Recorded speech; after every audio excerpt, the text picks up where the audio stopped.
আসসালামু আলাইকুম। আমি আজকে রান্না করব তেলাপিয়া মাছ।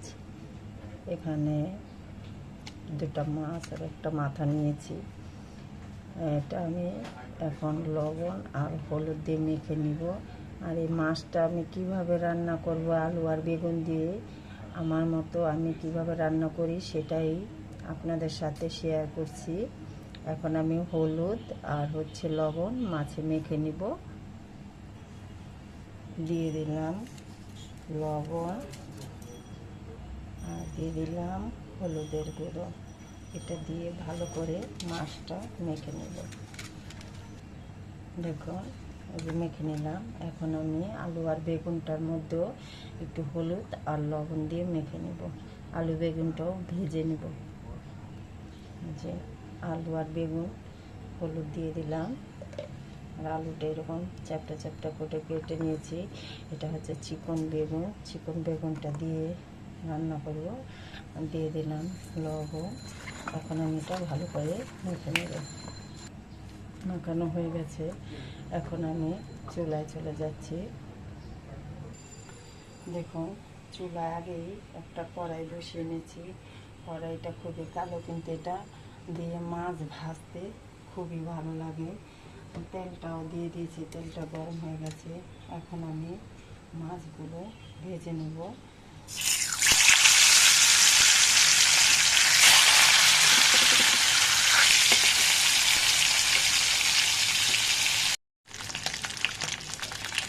দেখুন মাছটা এভাবে লাল করে ভেজে নিলাম।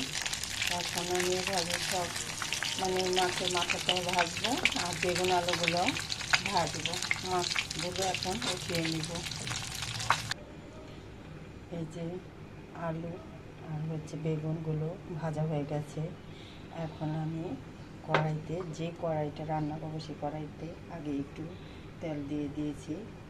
তেলটা দিয়ে একটু গরম হলে পেঁয়াজ কুচিটা দিয়ে দিব। তেলটা গরম হয়ে গেছে। এখন আমি কিছুটা পেঁয়াজ কুচি দিয়ে দেব। পেঁয়াজটা একটু ভেজে নেব। এখন পেঁয়াজের মধ্যে দিয়ে দেব একটু আদা রসুন বাটা। এটা ভালো করে একটু ভেজে নেব। এখন দিয়ে দেব মরিচের গুঁড়ো। মরিচের গুঁড়োটা আমি এটা ভালো করে ভেজে নেব।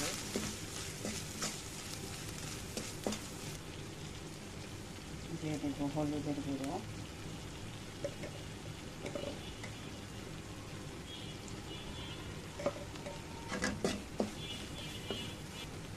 দিয়ে দেব একটু ধনিয়া গুঁড়ো। এখন আমি একটু পানি দিয়ে দেব। পানি দিয়ে কষিয়ে নেব।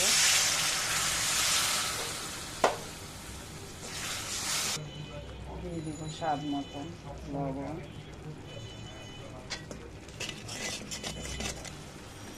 দেখুন মশলাটা কষানো হয়ে গেছে, তেল উঠে গেছে। আর মশলাটা ভালো করে কষালে তরকারিটা খুব ভালো লাগে। তো এখন আমি আলু বেগুনটা দিয়ে দেব। আর মশলার কালারটাও খুব সুন্দর হয়েছে। এখন এইগুলো ঢেলে দিলাম। বেগুনগুলো একটু হালকা পানি দেবো না, এখন যতটুকু আছে অতটুকুর মধ্যেই আমি একটু ভালো করে কষিয়ে নেব। দেখুন কষানো হয়ে গেছে। এখন আমি একটু পরিমাণ মতন পানি দিয়ে দেবো। এই যে তেল উঠে গেছে, কোনো পানি নেই। এখন আমি পানিটা দিয়ে দেব। অল্পই দিব, কারণ এখানে আলুটা ভাজা আছে, বেগুনটা ভাজা আছে। আর একটু দিয়ে দিব।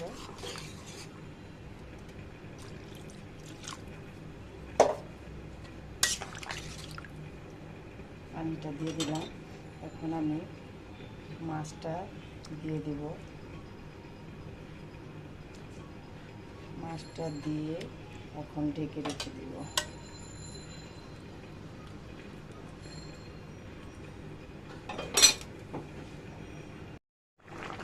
দেখুন তরকারিটা কিন্তু হয়ে গেছে প্রায়।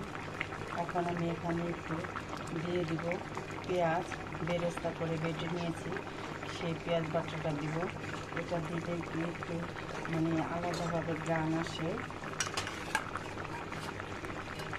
সেজন্য আমি এটা বেটে দিই। এটা বেটে দিলে খুবই ভালো লাগে তরকারিটা। দেখুন তরকারিটা হয়ে গেছে, এভাবে একটু ঝোল রাখবো। এখন আমি এটা নামিয়ে নেব।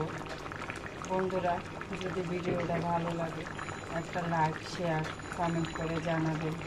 এবং বন্ধুরা, ভিডিওটি সম্পূর্ণভাবে দেখে আমার চ্যানেলটি সাবস্ক্রাইব করে দেবেন। আল্লাহ হাফেজ।